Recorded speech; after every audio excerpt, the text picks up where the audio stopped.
The author Naomi Wolf accused Yale University officials on Tuesday of blocking her from filing a complaint against the famed literary critic and English professor Harold Bloom, whom Ms. Wolf accused in a 2004 magazine article of having groped her when she was a college senior and taking a course of independent study with him. Ms. Wolf said in a phone interview on Tuesday that she had been trying since 2015, when Dr. Bloom was quoted in Time magazine denying her allegation and saying he had never in my life been indoors with her, to file a formal grievance against him with Yale's university-wide Committee on Sexual Misconduct, but that the university had refused to accept it.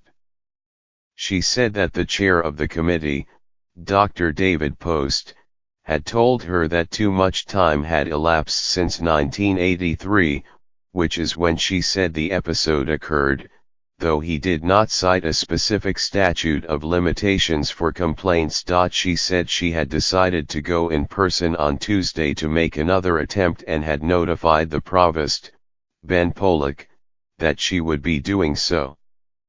As she documented on Twitter, she brought a suitcase and a sleeping bag, because she said she did not know how long she would have to stay. When she arrived at the provost's office, she said, security guards prevented her from entering any elevators.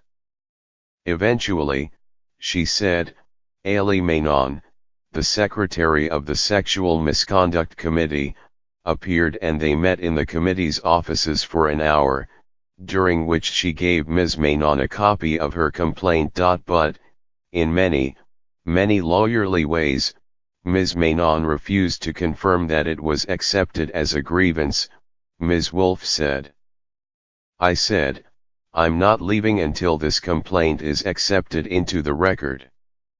After remaining in the room for roughly 90 minutes after Ms. Manon left, Ms. Wolf said, she left to meet someone who was providing her legal advice and was subsequently barred from re-entering.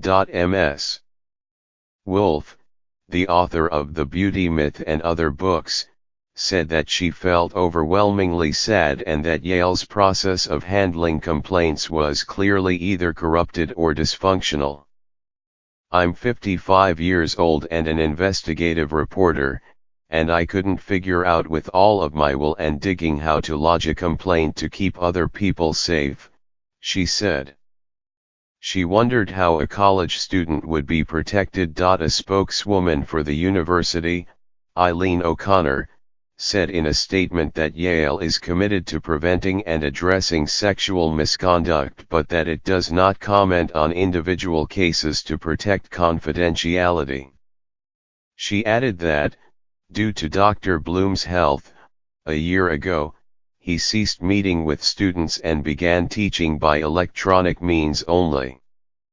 Dr. Bloom's wife, Jean, answered the phone at their home and said he was not available. This is not the type of thing he needs to hear or think about at this point, she said. It would interfere with his writing, with his teaching. I just hope it goes away.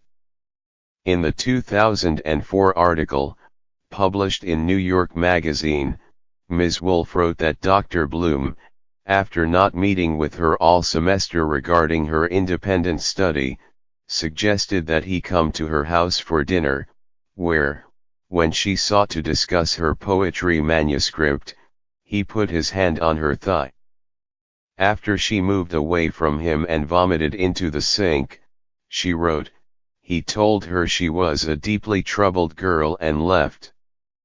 They did not meet again, she said, and he gave her a B in the course.